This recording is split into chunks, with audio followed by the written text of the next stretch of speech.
Hello, good afternoon. I'm Karen Price from the League of Women Voters of Massachusetts. It's great to see so many League members with us, as well as so many others. Today I'm speaking for the League and for Lorna Zamaro, our legislative specialist focused on climate and energy, who unfortunately has just come down with COVID. We wish her a speedy recovery. The League of Women Voters has been active in the climate arena for many years through our advocacy at the State House and education programs. This fall, we decided to focus our education efforts on offshore wind because of its importance to our decarbonization strategy here, slated to provide around 50% of the state's power by 2050.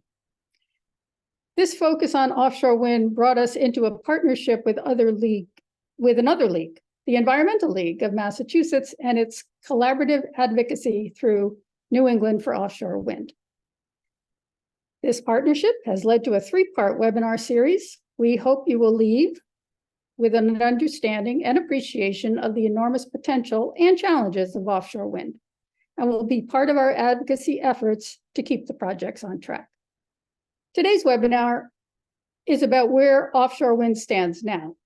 The next webinar on November 16th will drill down on costs and benefits of offshore wind, and the last webinar on January 18th will provide an opportunity to update you on more recent events and focus specifically on overcoming offshore wind opposition. Registration is available now for the next two webinars through the League of Women Voters of Massachusetts and the NE4 OSW websites. That brings us to our first speaker. Amanda Barker is Policy Associate at Green Energy Consumers Alliance and is the New England for Offshore Wind Rhode Island lead. Welcome, Amanda. Great, thank you, Karen. Hi, everyone. So Karen went ahead and gave my introduction for me, so I will just jump right into it. I'm going to start us off with an overview of offshore wind in the United States, but specifically within New England, which is where I focus on. I want to remind us all that while offshore wind is not a new industry globally, it is a new industry in the United States. Not a lot of people realize that there are actually only 2 operational wind farms in the entire country right now. And those are Block Island off the coast of Block Island in Rhode Island, and another one in Virginia that is just off of Virginia Beach. And both of these wind farms are pretty small. The Block Island wind farm has a capacity of 30 megawatts, and the Virginia one a capacity of 12 megawatts. But we have lots more in development and a lot larger projects in development. There are currently 9 projects in New England and New York that are either being constructed or are in the development pipeline. So that means they're either, in their environmental review process or permitting process. And all of these 9 projects are expected to be online by the year 2028. And 2 of them are actually coming online this year, which is very exciting. So those are the South Fork Wind Project, which is contracted with New York, and the Vineyard Wind Project, which is contracted with the state of Massachusetts. And that project has a capacity to generate 800 megawatts of electricity, which can power over 400,000 homes in the Commonwealth, which is very exciting. So although we don't have any large-scale commercial wind farms operational in the US quite yet, they will be coming very soon, as I said, likely by the end of the year. And all 9 of the projects that are currently in the project pipeline for New England and New York, if you put them all together, they have a total generating capacity of 7 gigawatts, which is really going to be a game changer for the New England power grid in helping not only meet our energy needs, but also addressing the climate crisis. And that's something that I really want to focus on today, is how offshore wind is going to be a game changer in helping New England states meet their climate goals. New England is uniquely very well positioned to harness the full potential of offshore wind. We have a densely populated coast with very high energy demand right near the shore. We have shallow waters on our continental shelf, which is ideal for installing the turbines. We also have really strong winds right off our coast, stronger than almost anywhere in the world. And they're especially strong during the winter, which works really well as we start to transition to heat pumps and require more electricity in the wintertime. So we have this abundant coastal resource that can replace the need for fossil fuel power generation. And on top of that, several New England states have greenhouse gas emissions reduction mandates. My home state of Rhode Island has a 45% emissions reductions mandate by 2030 and net zero by 2050.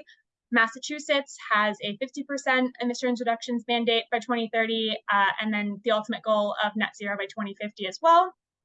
And we really see offshore wind as playing a crucial role in these states meeting those climate targets. Rhode Island additionally has a 100% renewable energy standard by 2033, which basically means that all of our electricity must come from renewable sources by the year 2033. So we feel that it really makes the most sense for us to be taking advantage of this abundant natural resource off our coasts that not only has the largest potential, but also the lowest prices. Rhode Island, when we passed the 100% renewable energy standard, commissioned a study by the Brattle Group that basically determined, how the state can meet that 100% renewable energy standard. And they found that offshore wind is really going to be a key piece of the puzzle there. And I think that the same could be said for every state in New England. So we really see offshore wind as critical to meeting not only renewable energy targets, but decarbonization goals at large, and ultimately helping us mitigate the climate crisis. With that, I also would like to give some realistic thoughts about offshore wind in New England right now. As I said earlier, offshore wind is not a new technology globally, but it is a new technology to the United States and New England. And with changes in anything, there's always going to come opposition as well. So I just want to remind everyone that, what you're hearing and what's true may not always align. I want to give a shout out to an amazing case study done by Timmons Roberts at Brown University, where they basically examined the discourses of climate delay that we're seeing in the campaign against offshore wind, specifically in Rhode Island, but this is occurring all throughout New England and the United States. And what they do is they identify the tactics that are being used by opposition groups in Rhode Island and how those tactics really fall within climate delay categories that we've been seeing historically. We've seen patterns of them emphasizing the downsides, redirecting responsibility, only pushing non-transformative solutions. They've also been, cherry picking data and relying on fake experts to be their spokesperson. And all of these patterns are things that we've seen historically with the denial of climate change and even the tobacco industry.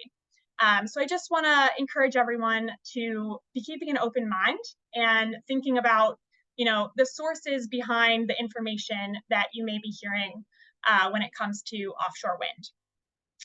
I also want to remind us all that offshore wind is our best chance to address the climate crisis, to meet our energy needs, and to grow our economy simultaneously. The coalition and my organization truly believes that the benefits of offshore wind far outweigh any potential impacts. We also strongly advocate for wildlife mitigation measures and fisheries compensation packages in our advocacy for offshore wind. But I really want to underscore here that we advocate for offshore wind because we have to. Saying no to offshore wind is really saying yes to natural gas plants polluting the air we breathe. It's saying yes to building more gas pipelines, and it's saying yes to catastrophic impacts from climate change, which include warming oceans and acidification, which will have a profound impact on marine life. So impacts must be mitigated. We're fully supportive of fisheries compensation packages, and we are all for holding the developers accountable. But I truly believe that we can develop offshore wind in a responsible way that respects our environment and our wildlife. We really don't need to choose choose one or the other. We can do both. And in doing both, we're actually protecting wildlife and ourselves from the greatest threat of all, which is climate change. So thanks for listening. And with that, I will pass it back off to Karen. Thank you, Amanda. Reminder, you can ask questions in the Q&A box on your Zoom toolbar. Questions will be asked after all three speakers are finished. Our next speaker is Bonnie Bain. She is the Offshore Wind Program Manager for Salem Alliance for the Environment. Welcome, Bonnie. Thank you so much, Karen. So just a little bit about me. I am, as Karen said, the Offshore Wind Program Manager for SAFE, Salem Alliance for the Environment.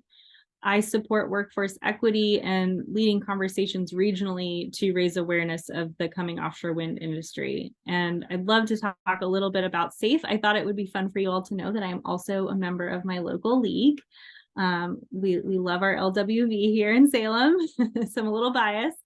But so Salem Alliance for the Environment is a long-standing organization in our community. It's really hyper-local entity that for the longest time has been all volunteer, right? And we were founded really around closing down the coal plant that was at our shoreline.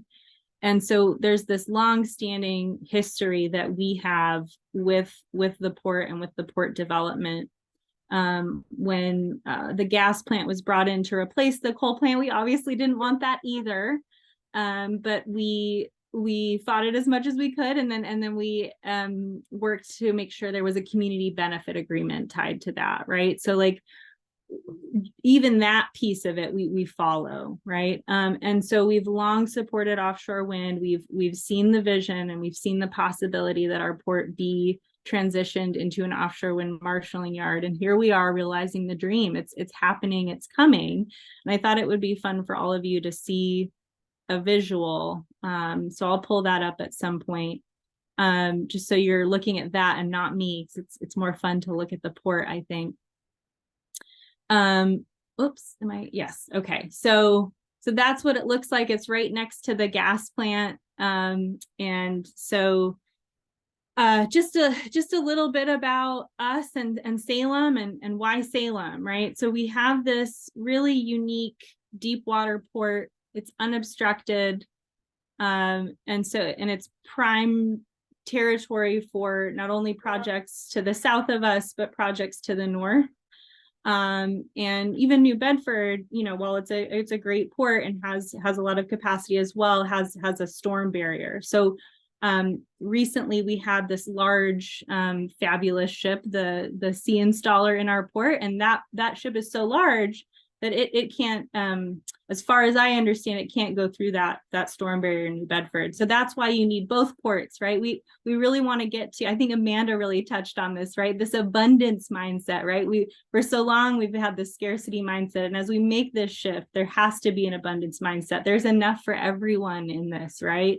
And I think our community in Salem, we're really fortunate, seems to really rally around that, right? I think certainly not everyone, but I think it's important to state that our community has been largely in support of this development, which I think is a pretty exciting place to be.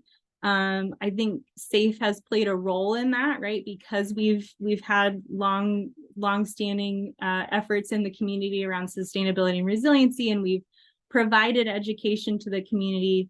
We've fought for and supported this development very early on, and have continued to educate our community throughout that process. And we follow it closely, right? So like, I do think it's important to note that while we really support it and we want it, we also want to ensure that our community gets benefits tied to it, right? There's a real opportunity here for the region with this development. Workforce development is part of that, right? In coordination with unions, because these are great paying union jobs, family supporting jobs, in coordination with an entity like the unions, with our mass hire, we can ensure that there are people in our community that find their way into these opportunities. So that's a really exciting piece of it. There's also the supply chain piece. There are opportunities there. And we want to ensure that this port is designed in the most sustainable way possible. So we're certainly not just sitting back and letting it happen. We're being active participants in the development of the port. And I think that's a really exciting role for SAFE to play in coordination with partners in our community. So SAFE has, I think, done a pretty good job of reaching out to other organizations within our community to make sure that we're all informed and sort of rowing in the same direction there, so that we can ensure that we fight to make sure our community finds these benefits, right? So we're excited. It's really incredible to be part of a massive energy transition for our state, and to have a lot of that taking place right at our port. It's a pretty incredible place to be, and to see that transition from coal plant to offshore wind yard, I think, is a really special story for Salem. The age of sail was really tied to our port, and here we are harnessing the wind again in this whole other way from our shoreline. I feel like I'll be able to be more of use when I get asked questions, so I'll probably pause there and hand it off to the next speaker. Thank you, Bonnie. Our final speaker is Alex Goldstein. He is CEO of 90 West. Welcome, Alex. Thank you so much. It's great to be with you all today. I'm particularly excited that it's 4:30 on a Thursday afternoon, and there's 70 people on a webinar talking about offshore wind. So I take that as a really, really good sign as a starting point. So yeah, hi everybody. My name is Alex Goldstein. I am the CEO of 90 West. We are a strategic communications firm based in Boston. There are 7 of us, and we work on a lot of different issues, but predominantly climate and the clean energy transition. And our focus is on proactive media relations, message development, crisis communications, and advocacy communications. And so I am sort of here today to just talk for a few minutes about what I see as the opportunity as individuals for us to be ambassadors on these issues, and to also kind of navigate the murky waters of challenging communications, because this is not an issue that comes without controversy or without people with very, very strongly held opinions on either side. And so having some tools at our disposal that I think I'll be able to go deeper on in a future webinar, but just to kind of give a flavor for it, is what we can talk about today. Quickly on my background, I spent a bunch of my career as the chief spokesman to Governor Deval Patrick in Massachusetts. I've also since then advised many, many different candidates and elected officials at the local level, state level, and at the congressional delegation. I will say, though, that my first job in politics is probably the most important one when it comes to communications, which was I was a grassroots field organizer. And as a grassroots field organizer, there's probably no better setting to learn what people respond to and don't respond to when you're knocking on their door and asking them for their vote. It doesn't get much more uncomfortable than that. And you quickly, whether the door slams in your face or not, you get a sense of whether you're connecting or not. And I know certainly with the League of Women Voters of Massachusetts, this is something you're all deeply familiar with. I imagine there's a lot of canvassers and phone bankers on the calls today. So this is familiar territory.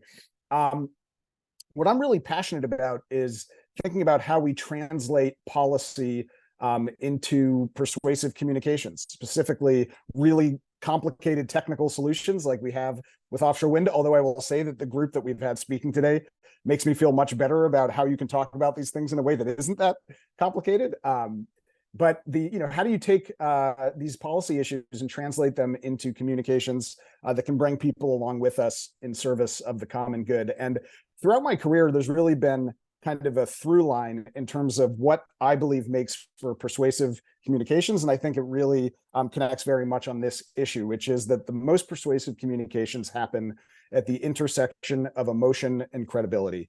That we need to connect with people, not just on a objective facts level, but on an emotional level. We need to inspire confidence that we know what we're talking about, that our sources are trusted, that they're informed, and that we have good information. But we want to be able to show people that we understand the things that keep them up at night, the things that they worry about, that we're empathetic to their concerns and not be dismissive of people, while also being really clear about why we care about what we do. Oftentimes when I'm with groups like this, I pose this question to ask yourself when you're thinking about your future communications, which is, you could be anywhere in the world at 4:24 p.m. on a Thursday afternoon, but you are on a webinar talking about offshore wind. Why is that?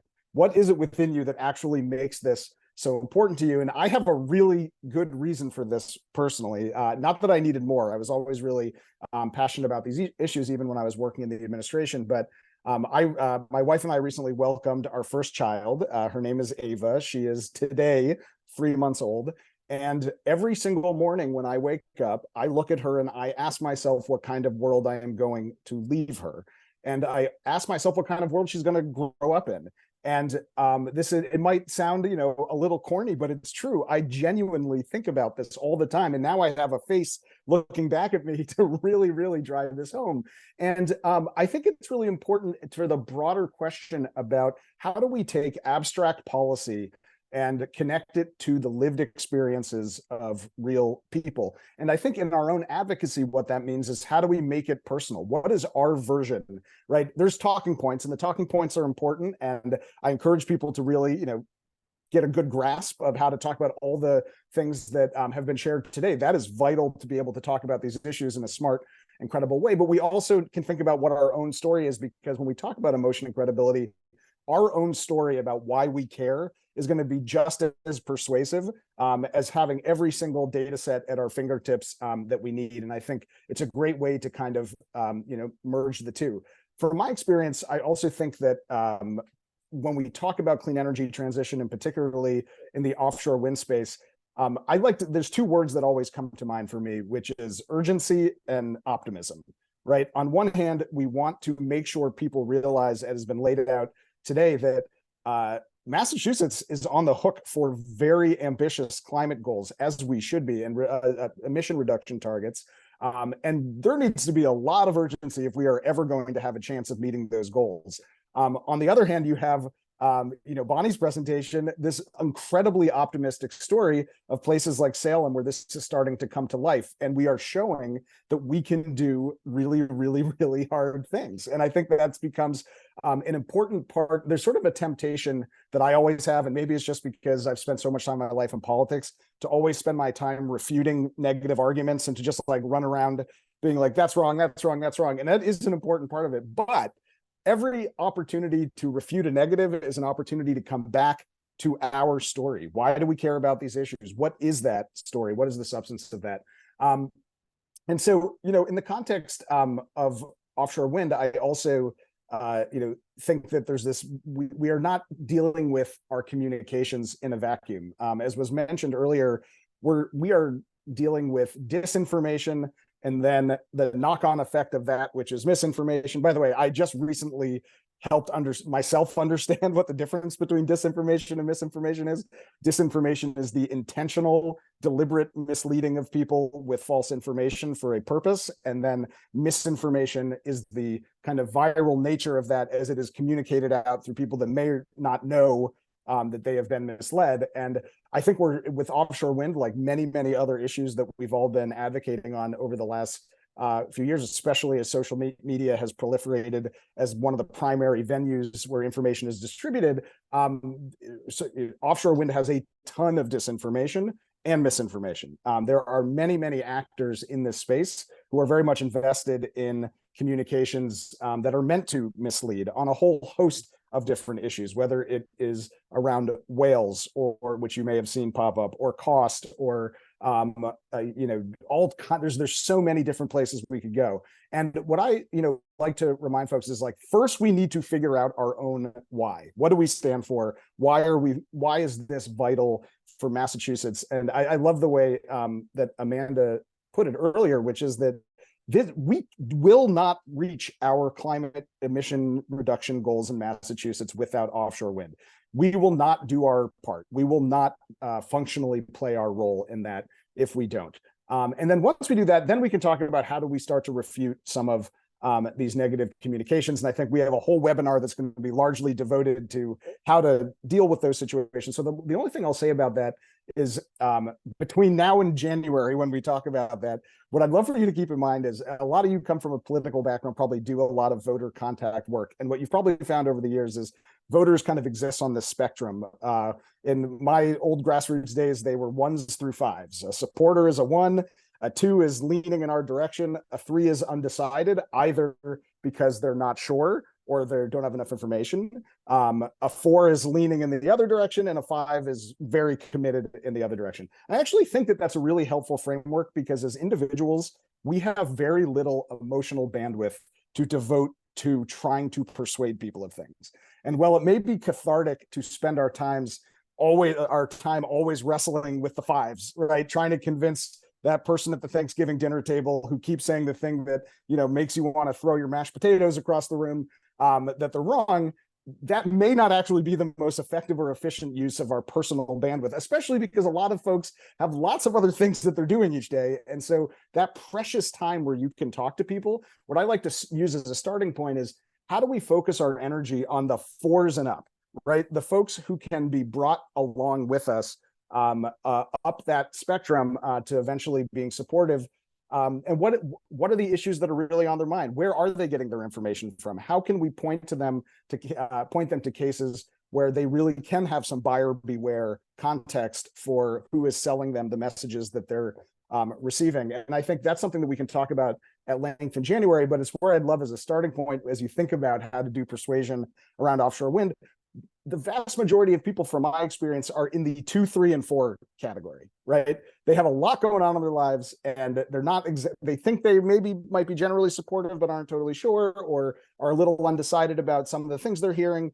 There's so much room there to bring those people with us, and I think that a combination of our own personal stories and the type of amazing credibility that you get through folks like Amanda and Bonnie, what they've shared with real stories of real communities already benefiting from this, as well as the basic numbers around decarbonization in Massachusetts, you have the tools to move those folks up that ladder. And I think it's a really exciting opportunity as long as we use our emotional bandwidth well, and don't spend too much time fighting with folks that are never gonna come along with us. So I will stop there, but it's really, really great to be with all of you on a Thursday afternoon, and excited to answer questions or hear anything else that's on folks' mind. All right, Alex, you're amazing. Thank you so much. Thank you, Amanda. Thank you, Bonnie. I am Jennifer Deloney. I am the Offshore Wind Communications Director for the Environmental League of Massachusetts, and I'm hoping we can spend a little time on Q&A with our amazing panel here today. And I do see a couple of questions that have come through in the Q&A, so I encourage people to continue adding your thoughts there. But I just want to start off with a quick clarifying question that came in from Claudia for Amanda, and it says, you mentioned heat pumps. Would this be required to use electricity generated by offshore wind farm or wind turbines? She says windmills. I wouldn't say offshore wind is necessarily required for heat pumps, but they certainly do, complement each other well. As we're electrifying, we certainly want the electricity that's providing the power to things like heat pumps to be clean and renewable, like offshore wind. And I think, heat pumps are going to be primarily using the most power in the wintertime, which, as I said, is when offshore wind is going to be the strongest and most abundant. So they really work together well there. Wonderful. Thank you so much. All right, I see another one in here from Sally Davis that says, my question is how vulnerable wind towers, etc., are to hurricanes or the infrastructure of an offshore wind farm. And I'm going to answer that just briefly by saying they are vulnerable. When you're asking how vulnerable, well, they are designed specifically to be out in pretty treacherous waters, but we also recognize that there are projects off the coast, the East Coast, that are already sited in hurricane-prone waters. So we know that they're out there, we know they're vulnerable, but the National Renewable Energy Laboratory has been studying these technological issues for many years, knowing that these infrastructure pieces have to become more resilient. And so there are specific elements that they are trying to address to make them stronger and more helpful. But we have to accept that they're out there, they're doing their job, and in some cases we are going to see that they may fail from really high winds, but the failure rates are going to be more dramatic if the turbines are spinning at the time that they get hit. But the operators know not to do that. They can see the forecast. They can see that it's time to shut down. They can have the blades situated in such a way, they can move them and rotate them so that they are either in the wind or against the wind. Obviously, if they're against the wind, they're going to be hurt more badly, which is not the best way to say it, but they are more vulnerable that way. So just if you are interested, you can just go to Google and type NREL, which is the acronym for National Renewable Energy Laboratory, and then offshore wind turbines and hurricanes, and you'll see their research come up, and you can get to know what it is that they are studying and how they're trying to solve this issue for us. All right, I'm going to continue here. And it says here from Linda, I've heard Vineyard Wind is going to start generating power this fall. Is there an update? And I think, Amanda, you might be able to give us a quick insight onto that. Sure, yeah. So they're definitely going to start generating power by the end of the year. I don't believe they will be fully operational until next year. But as far as I know, the monopiles are in, and the first actual turbine was installed just last week, I believe. So they're, up and running and going to be up and running with power by the end of the year and fully operational next year. That is, of course, something that we are greatly anticipating and very excited about. So thank you for asking. All right, I have some other things here. Actually going to jump over to one that Bonnie had answered in the chat. It says the Salem port rendering looks interesting, but what exactly is it? And Bonnie, do you want to jump in and just explain what you had written there? Sure, and I'll just reshare if you want me to. I don't know. I love visuals and presentations because it can feel daunting to try to focus if you're looking at a screen and you're just looking at me. So this is a offshore wind marshalling yard. So it's important to know. I think this is good for all of us who support this. These turbines are installed far out into the ocean, right? And so they're not seen by our neighbors. It's really our local community that's going to be seeing the parts, but we're excited about it.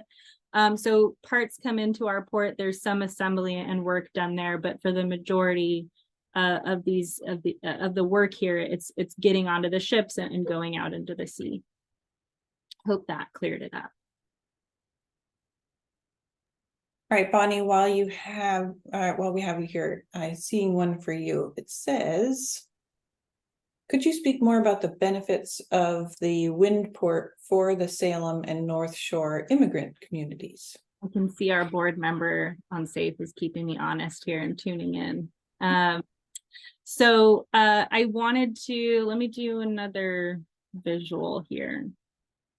Because I think we talk about just transition in these sort of like abstract ways. And when we say environmental justice, what do we mean, right? The state has very clear defined, there's really 4 categories for that. So I do encourage all of us to understand what that means, but largely it's populations that might be English isolated, lower income, folks of color, and Salem has a large immigrant population and really has all of those factors as part of our community, as do many other communities around the North Shore, right? Lynn is in many ways the heart of environmental justice in our region and should be a big part of workforce development and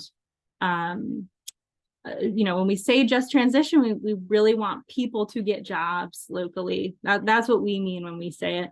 And so we do think that there's potential for folks to find opportunity here. It's going to take some work. It's going to take a lot of effort. And we're lucky that we have an entity, this quasi-government agency, the Massachusetts Clean Energy Center, that's doing a lot of local investment in ensuring that happens.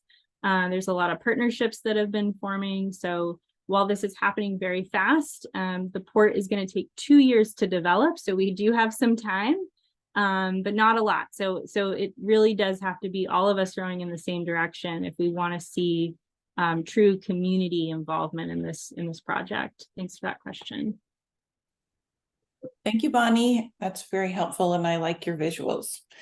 All right, Alex, there's a question here that you might be able to help with. It's just talking about persuasion, and that is really a concern for a lot of people, where we feel strongly about something, someone else feels differently, and someone might be on the fence. We like offshore wind, but not in my backyard. Can you address that persuasion issue for people who are on the fence?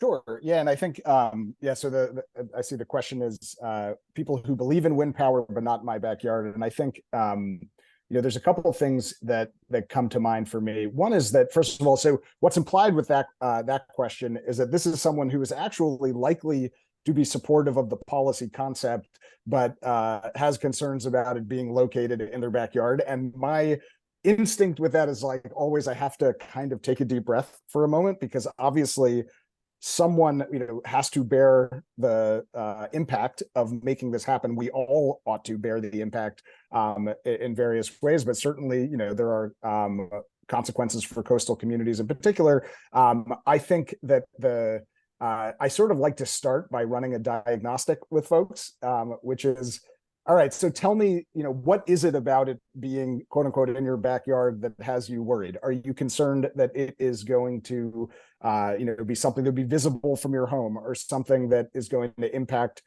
tourism in your community, or have some other kind of disruption in your day-to-day life?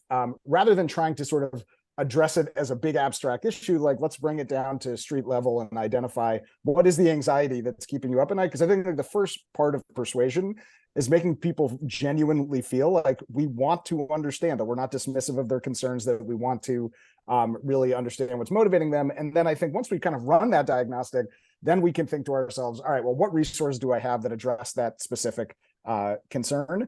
And look, there's always going to be folks, as I said, that kind of go into that 5 category, that there is no answer that is ever going to satisfy them. And I think that's one of the things that we have to kind of be conscious of, that like if it's very clear that this is just never someone who's going to be persuaded, I might move on in the conversation. But if it is someone that is really genuinely, authentically wanting to better understand the consequences, or has been convinced either through misinformation or some other source that something is going to happen in their backyard that is not actually going to happen in their backyard, that's an opportunity for me to educate and start to unwind that. But I think the temptation that I always have to fight is to be like, well, if nobody puts it in their backyard, we're not going to have wind, right? And I need to be better about that, because there are, I think part of persuasive comms is meeting people where they are. And if this person is telling me I have a real serious concern, and I'm not just trolling, and I'm not just here to give you a headache, then let's talk, right? And you'd be surprised how far we might be able to get together. And I think Bonnie might want to weigh in on that as well, as I'm sure you've had these conversations locally.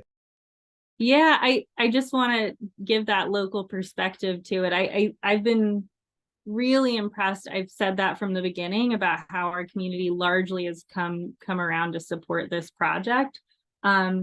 But it is so important that we listen to our neighbors that are abutters to this project, right? So just for perspective, I wish I had an image of New Bedford versus Salem. Our neighbors are right next to that port line, so it is important they have a voice. I mean, they've experienced lots of construction at that spot, right? It's gone through transition before, and they're about to experience it again. And so I am grateful that we have been working with developers who go and meet those neighborhood groups. Sometimes they need a little push, but they go and they meet and they talk about what's coming, and they do listen. And the city plays a role in that too, and as does SAFE, right? Like we really try to be in collaboration with our neighbors when we push for the things that we want our community to have, because if people feel that they're bought in and that they get to have a voice, then they're more likely to support the project, right? It's all about just giving people a space to be heard because it's valid.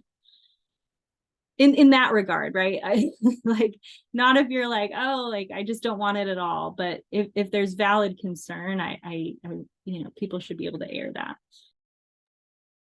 Well, thank you both. That's a very useful conversation on persuasion, because we have to recognize that not everybody is persuadable, and that we want to touch people at places where we know they're sensitive and emotional, and we are too, and we want to come into a really safe space. So thank you for talking there. I'm going to address one question here that's more broad about the offshore wind industry, and it says, can you please talk a little about deep water wind and the opportunities there for renewable energy?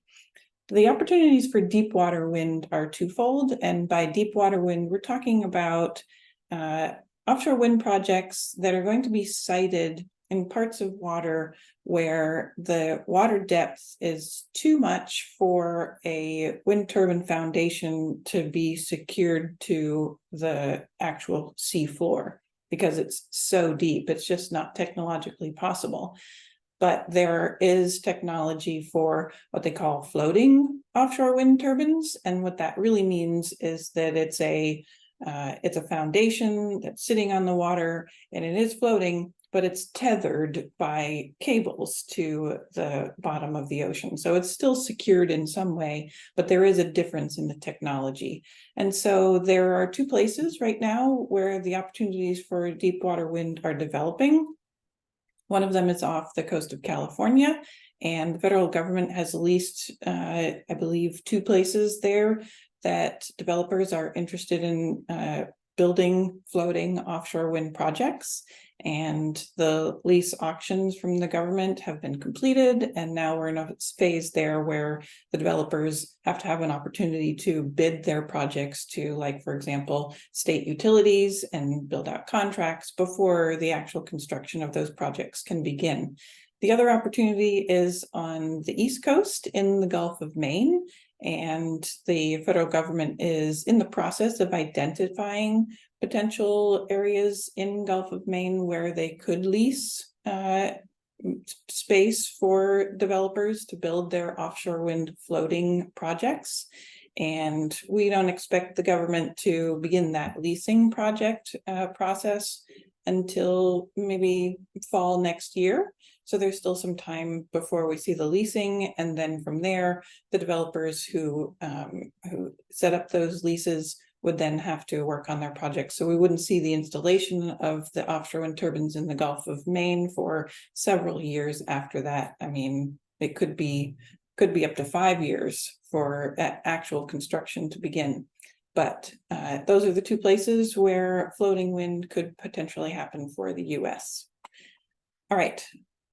Looking at the other questions that we have here, and we have, I think, enough time to do this. Our attendees are trying to ask specific questions about specific opposition issues that have cropped up. And there's enough here that we can see that there are a lot of issues that are of concern. Are wind farms going to affect wildlife, whales, or birds? What is the concern about cables that are going to have landfall from these projects and the high voltage lines? There are all kinds of issues like this that are clear concerns that need to be addressed. And I want to be clear, I don't think that we are the panel that can identify answers for every single one of these questions. But what I think that we can do is have a look at what it means to have these questions, how do you go about answering them for yourself or for your community? And I'd like to see if each one of our panelists, Bonnie, Alex, Amanda, if you'd each like to take a turn just talking about how you think about these questions in terms of getting an answer, making sure that you are reaching a trusted source, and how can just everyday people translate what your experience is into how they can get answers for themselves. So Bonnie, do you feel like you could jump in there? Yes, sorry if I can find my unmute button. Yeah, one of the, and again, I'm always going to speak from that hyper local perspective. I think that's why I'm here. The role that we take is intuiting some of those questions, right? Like kind of being prepared and ready, especially as we see ourselves as this advocacy and education organization. And so some of the things that we've done is bring in the experts, right? Because we don't feel particularly equipped to answer that ourselves. But if you can make friends with people who have that expertise and can support you in creating a webinar like this one, that's something we've done before, is bring in some experts to talk through that. We do attend a lot of meetings too. I mean, that's part of it. As advocates, we need to know our stuff. So I've gone to a lot of BOEM meetings, and BOEM and NREL do a lot of research on this, and have resources for folks. So I like to go to the experts for our work. That's how I'd answer that. Super. Amanda, do you want to jump in with some thoughts? Sure. Yeah, I second what Bonnie said. When it comes to questions of, wildlife impacts and mitigation measures, I defer to our wildlife advocacy organizations in the state. We have, Audubon, Rhode Island, the Nature Conservancy, the National Wildlife Federation, all have come out in large support of offshore wind. And I think that's because they recognize that the impacts of climate change, and again, what I said earlier, saying no to offshore wind, are going to be far worse. But knowing that, we also work with them to make sure that when we are advocating for offshore wind, we're advocating for the responsible development of offshore wind. And we're making sure that any areas where mitigation measures can be put in place are put in place. A recent example of that is with the Revolution Wind project in Rhode Island. Originally, the developer had proposed putting some turbines in what's called Cox Ledge, which is a really important cod fisheries habitat. And in conjunction with the Coastal Resources Management Council, we ended up advocating for basically not building turbines in that important habitat area, but still going forward with the project, understanding the importance of it in terms of mitigating the climate crisis. Great, thank you. Alex, do you have some thoughts to share? Yeah, so I think about this in terms of how to back up our positive messaging, and also how to kind of point out who may not be communicating in good faith as sort of a starting point. I think, so there's a number of organizations at the national level that I think do a very good job of kind of compiling all of the, citations necessary, all the different studies and things like that back up a lot of the assertions we make. One that I go to a lot is climatenexus.org. They have a lot of good resources, and there's also organizations that are represented on this call today would be ones I would go to at the Massachusetts state level for those resources. But luckily, there are a lot of great folks in the space who are pulling all of those different studies and doing some of that the data compilation work for us. I think the other thing is to really familiarize yourself with who the players are in the anti-offshore wind space that are incentivized because of their fossil fuel backing. That is a landscape that is pretty treacherous. And so familiarizing yourself with who those organizations are is helpful, because if you are in a conversation with somebody and they say, oh, well, I heard this from, for example, the Caesar Rodney Institute, or I heard this from the Heartland Institute, or some of these different organizations that are very, very active, the State Policy Network, or sometimes it's easy. Someone will say, well, I heard on Tucker Carlson, such and such. But I think that there's been a lot of great coverage, and this is an area that 90 West is actively engaged, of where these actors are doing their communications. So there's a David Gellis story in the New York Times that you can take a look at, that goes into great depth at the national level of which organizations are engaged in intentional disinformation. There is a Fast Company story that specifically looks at some of the rhetoric around whales. There's also a Boston Globe column from Yvonne Abraham from a few months ago that addresses this issue. And so I do think it is really important for all of us who are active in this space to familiarize ourselves with the ecosystem of which organizations are incentivized to make things difficult, and to be able to use that as we carry our conversations forward when we're helping people sift through what is accurate and what might be misleading. It's really, really helpful information, but I think I want to just come back around to the questions that have been put into the Q&A. And while we don't have the knowledge and capacity on this panel to address every one of those, as a representative of New England for Offshore Wind, I just want to explain that New England for Offshore Wind is a coalition of more than 100 organizations that are not just nonprofits, but a wide range of organizations that we have access to. So we can take your questions to experts in the coalition and say, okay, let's look at this seriously and share the information that we have back with the people who are asking these questions. And that is exactly what we're going to do. We're going to take the questions that are in the chat that I have not specifically addressed today, and we're going to respond to the entirety of the attendees with insights that we can share, not only the research opportunities that we've talked about here, places you can go to get trusted information, but also answers to these questions. And I just want to clarify that thanks to the amazing work that Amanda did for a meeting in her region that brought together many experts in a in-person meeting, she has prepared a document that has a lot of the questions that people are asking about offshore wind, and then answers from trusted and respected individuals to those questions. So we have access to that kind of information that we can also share with you.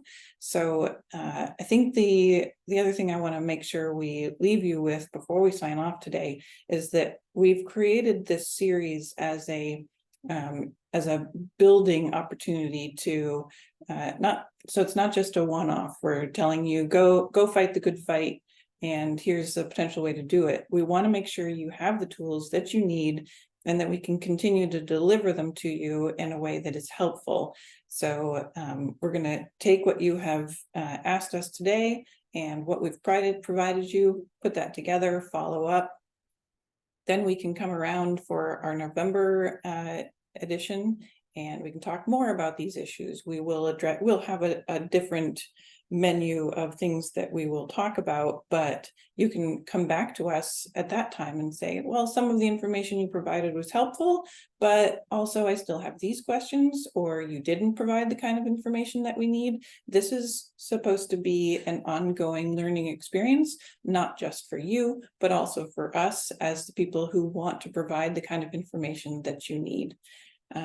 All of that said, I have one more question here that I feel like that I can quickly answer, and it's from Emily, and she says, I'm curious about the capacity of wind projects. Will they fuel whole cities, states, or only hundreds of homes and businesses?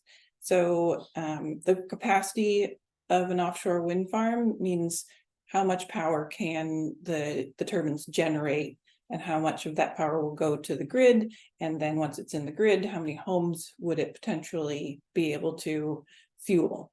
And just as an example, Vineyard Wind is what we call an 800 megawatt capacity project. And by 800 megawatts, that's the potential capacity. If it were running, if every wind turbine was running at its fullest all the time, that would be 800 megawatts. But in general, Vineyard Wind says that 800 megawatts would power 400,000 homes. And so each of the projects, if you go to their websites, they generally include that information in their straight up front, top of the line information about the project. So you can just tool around. If you've heard about a project, type in their name and go to their website, and you can read more about the capacity and how much benefit they're actually going to deliver to our communities. So I am going to pass it off to Zara to give our salutations, and thank you so much for your time today. Thank you all for attending the first part of our series, and we hope to see you at our next dates on November 16th and then January 18th. And as I mentioned at the beginning, we did record this, and we will be sending out the recording in our follow-up email, as well as more resources to answer your questions. Thank you so much for attending today.